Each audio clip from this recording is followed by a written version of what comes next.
Today on NewsWatch, suspect snagged. What police have learned about the man accused of bombing New York and New Jersey and his time spent in Afghanistan.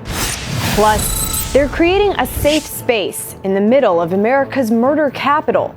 See how one church has brought an amazing transformation. And seeing Jerusalem the way Jesus saw it. We'll take you along for this special trip back in time to the cradle of Christianity.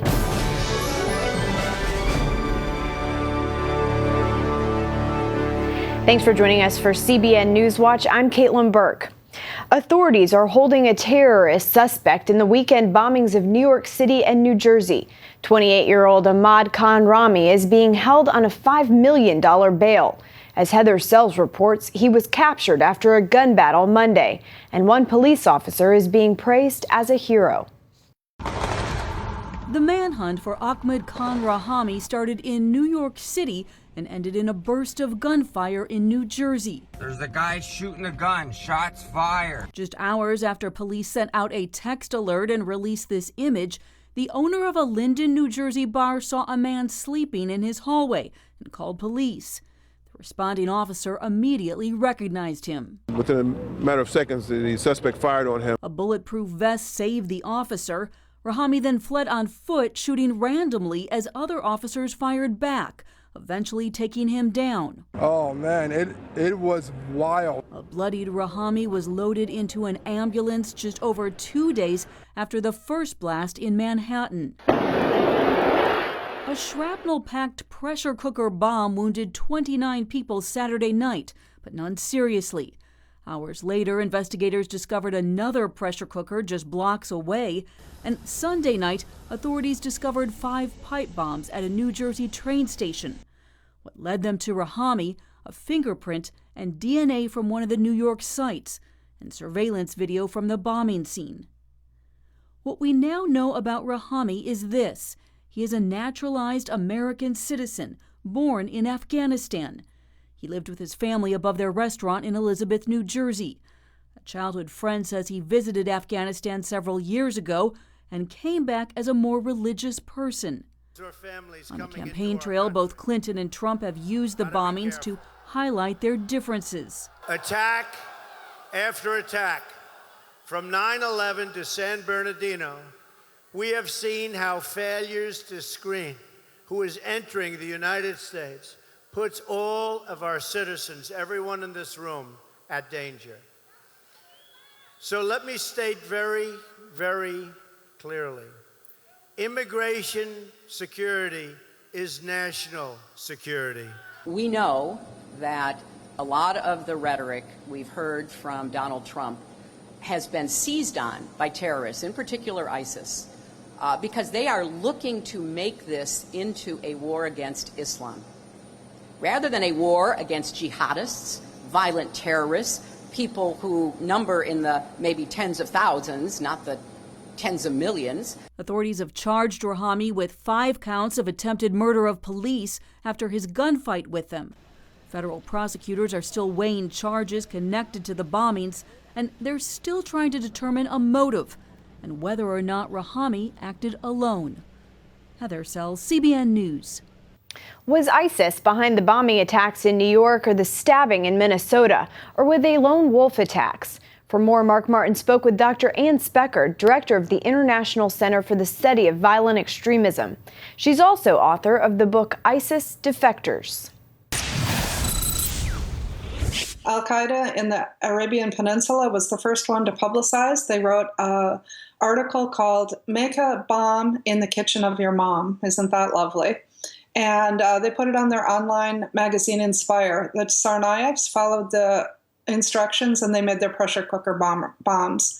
Now ISIS has republished the article on their online magazine, Dabiq. And Dabiq, it's called Dabiq because they glorify the place in Syria where they think the final fight between Christians and Muslims is going to take place for the end times, the end of the world. And they again promoted making pressure cooker bombs and with the full instructions. It's basically the same article. Tell us more about ISIS. What have you learned about their inner workings, about the inner workings of the caliphate? Well, it's different in different places, but the way that it's working with trying to bring in Americans is that it's mostly casting this wide net, putting out all these internet materials, which are really slick, videos, different things, and then they watch, because social media allows them to watch, who's responding to our materials. And when somebody starts retweeting them, endorsing them, liking them, they contact that person. And they actually say things like, hey, you liked my video? Would you like to talk? Could we hop on Skype? Or would you like to go over to Telegram and we could talk more privately? And then they try to meet their needs in the beginning and seduce them into the group, all the time trying to convince them that the West is evil, that their problems are because of the West, and that they're building this dream, this utopia caliphate, and that to get to the caliphate, you have to destroy the existing world order. So place a bomb in New York, place a bomb in Jersey to blow up when the Marines are going by. ISIS claimed the Minnesota attacker as its own. Do you think he was recruited by them, or was he self-radicalized? You know, given that he's following this pattern of stabbing attacks, we first saw the rash of stabbing attacks in what some people refer to as the Third Intifada among the Palestinians against Israelis.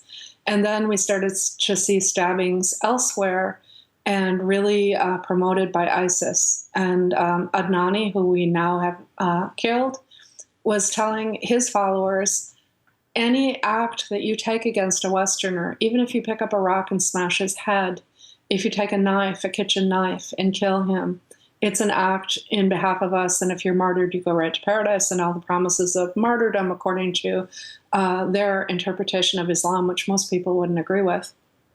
And so now we're seeing stabbings like this. So probably, given that we were seeing this pattern from ISIS, he probably picked up on it.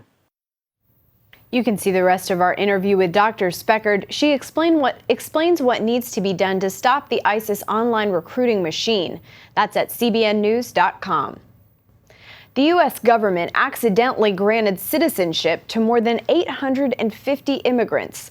Many of them came from special interest countries that are considered a national security concern, and at least 3 gained security credentials in aviation and maritime positions.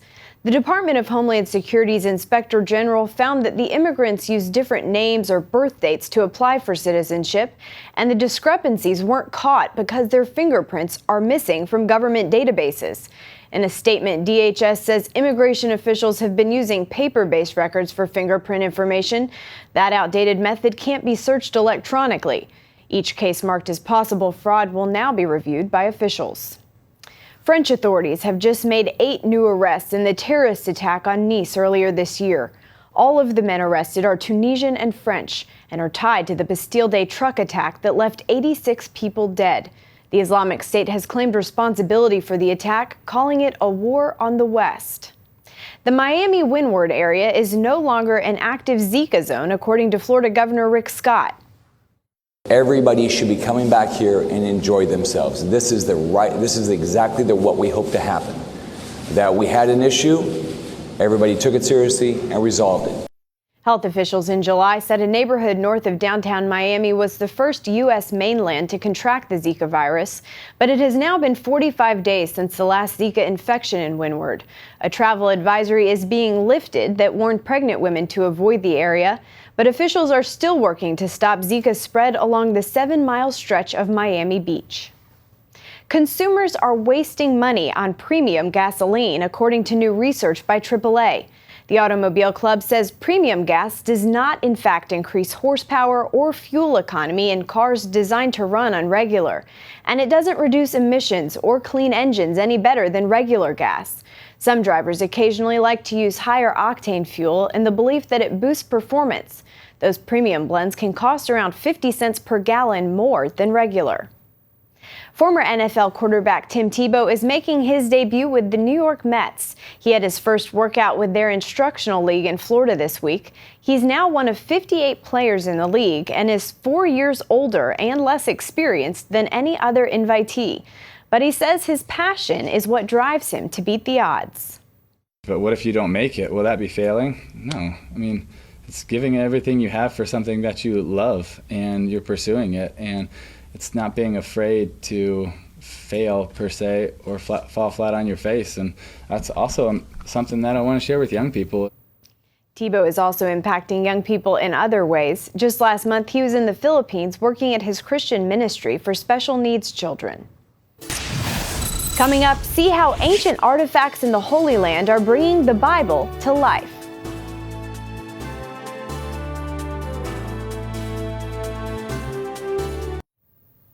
Thousands of Christians visit biblical sites in Israel each year.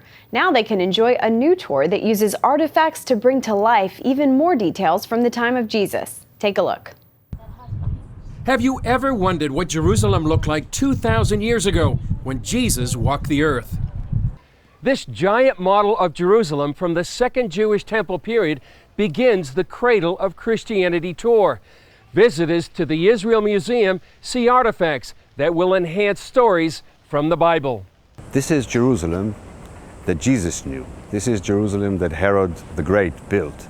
Senior curator David Meverock said the model will give Christians a better perspective of specific areas mentioned in Scripture. Right behind me is the Temple and the Temple Mount, the largest monument in the city. The model, built in a scale of 1 to 50, shows these important sites that Jesus goes through. For instance, on my left are the pools of Bethesda, where Jesus performs one of his miracles of healing. It's all in the surrounding of this city, which has only one temple for one God. The famous shrine of the book housing the Dead Sea Scrolls is the next stop. The scrolls include the oldest copies of books of the Hebrew Bible. And then there's the Temple Mount. We still have the supporting walls of the Temple Mount. The Wailing Wall is the western wall of the support of this huge project, but only very few finds were left from the buildings itself. Two important artifacts from there are part of the tour. One of them is an inscription in Hebrew, a sign for the priest to stand and blow the horn for the entrance of Saturday, meaning the time to cease work, and again at the exit of Saturday when you can resume work. The other sign is in Greek.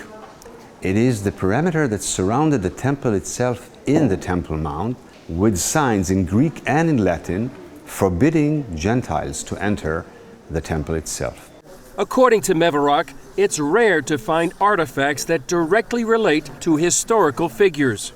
In the case of the trial and crucifixion of Jesus, we've been extremely lucky. 3 finds relate directly to the story and to the details, and 2 of them relate directly to the most important people in these final days of Jesus. One is an ossuary, a burial bone box inscribed with Joseph, son of Caiaphas, the high priest. We are almost 100% sure that this is the Caiaphas that we know from the stories in the New Testament, the high priest that arrests Jesus and turns him into the Romans for his trial. The second is a stone bearing the name of Pontius Pilate. And perhaps the most interesting artifact for Christians is evidence of the Roman practice of crucifixion, found in a bone box. This is the only find in the whole world of actual crucifixion. And what do visitors have to say? Just seeing the artifacts made it come alive, and to see what I've read about made it come alive in my life. To see so many artifacts of world history and of our Christian faith in one place so quickly, and to be able to comprehend it so quickly is just really amazing, and it really confirms our faith. It confirms what the Bible teaches us, and teaches us the place of our Christian faith within world history context. It's outstanding. Chris Mitchell, CBN News, the Israel Museum, Jerusalem. Up next, see what's being done to stamp out Chicago's gangland violence, how the power of God's love is saving lives. Chicago has sadly become famous as the murder capital of America. So far this year, it's seen more than 500 homicides. That's more than New York City and Los Angeles combined. But while the authorities seem helpless, our Heather Sells found hope on Chicago's hard-hit West Side, where strategic ministries are working together to save lives. As early as elementary school, Sammy says he understood the stakes of living in a neighborhood where gangs controlled the streets. Maybe by the age of 9, I already knew what, like, drugs, type of gangs, who were the main leaders. Like, you know, it's like, wow, that was like so much to take in, and then try to keep that away from my school stuff. Determined to steer clear, Sammy became known as a neutron, a young person unaffiliated with any neighborhood gang. He credits New Life, a local church that mentors more than 100 young Westsiders, many of them school dropouts and gang members. Nice. We're always on something every day, whether it's community service, whether it's just, you know, hanging out, having some food, or whether it's just, you know, going out to see stuff, or just having little talks on the phone even makes a big difference. Never once have I told a kid to leave a gang, but every single time in interaction we're with them is showing them something bigger, showing them a different lifestyle, and ultimately pointing them to hope in Christ. Mentor, leader, and pastor Matt DiMatteo says the goal is to walk alongside these young people, encouraging and challenging them with activities ranging from playing pool to rafting trips designed to show them life beyond the city. Results can be seen in kids like high school senior Miguel. After a brush with the law, he's back on track and headed for a local university. Since I've been here, I've been staying out of trouble. I've been learning how to deal with different situations differently. Despite the success of this program and others that New Life runs, there's an urgent need for volunteers in the Little Village neighborhood. When you have 50,000 youth in a community and limited resources, we have a waiting list at every level of our programs. And so trying to broaden our capacity, trying to bring more churches into the fold. That's why Mateo collaborates with fellow believer Rob Castaneda. Several years ago, Castaneda saw how gang violence not only cost lives, it made people fear the streets, forcing families to live indoors. 8 years ago, parents told their kids not to play here. Gunfire was common and people basically avoided this space. But today, as you can see, the area has been transformed. It was definitely a place where parents didn't want their kids. It's a place where if you were a kid and you were walking through, you kind of like pick up your speed to run out of there. Today, the Little Village community meets here on Tuesday nights. Parents and kids feel free to join in the fun, games, and even aerobic dancing. I think it's bringing the community more together with us because we don't see no more gangbangers around here. Neighborhood is known for violence, so people are scared to come out. But having this here, it makes it a safe place for us not to be scared, because this is our park. Gang violence literally drops when everyone's at the park. Castaneda believes even the gang members understand the fundamental value of being outside and having fun. People who are in gangs, you know, these are their families, and sometimes they're here as well. And just because you're in a gang doesn't make you a bad person. You've made some bad choices, but at the same time, nobody wants that lifestyle for their children. And I think one thing we can all agree with on here in the neighborhood is that places where our children play should be safe. Just a few minutes away, Bill Curry works at Breakthrough Ministries in a neighborhood where deserted parks and playgrounds are the norm. This year's violence, he says, has taken a toll on all ages. There's a big family feel on the West Side, and the West Side family right now is hurting a lot. While Breakthrough tries to reach kids before the gangs can, these children already feel the trauma. As a kid, you're not exactly sure who you can trust and who you can't. The kids feel like they consistently have to have their head on a swivel, be looking around, being vigilant, making sure that they know their surroundings. This year, the parents of 2 of Curry's kids got caught in crossfire outside a school, and shootings have forced the cancellation of several field trips. Locals blame the blockbuster violence on a perfect storm blowing through society, a deadly mix of guns, mistrust of police, state money problems, plus a national political climate short on hope. When hope goes down, violence skyrockets in our community because there's not necessarily the same level of hope that like things can get better. But Curry sees a ray of light in this darkness for these children. Breakthrough offers them opportunities that gang members themselves suggested to make sure a new generation doesn't fall into the same trap. The goal: help these kids learn how to learn, work hard, and build networks with all kinds of people. They're lessons that Miguel and Sammy are already learning quite well. Nice shot. Miguel plans to be the first in his family to graduate from high school, and Sammy has a scholarship to an Ivy League school. Their lives serve as a sweet reminder that even in this murder capital, the body of Christ can make a difference. Reporting in Chicago, Heather Sells, CBN News. CBN's Orphans Promise and Superbook have teamed up to open 20 Superbook clubs in Ukraine. The move will bring a message of hope to families and children, even with the sounds of war only miles away. Through activities like making crafts, singing songs, and learning Bible stories, the children are able to take a break from the conflict in their country.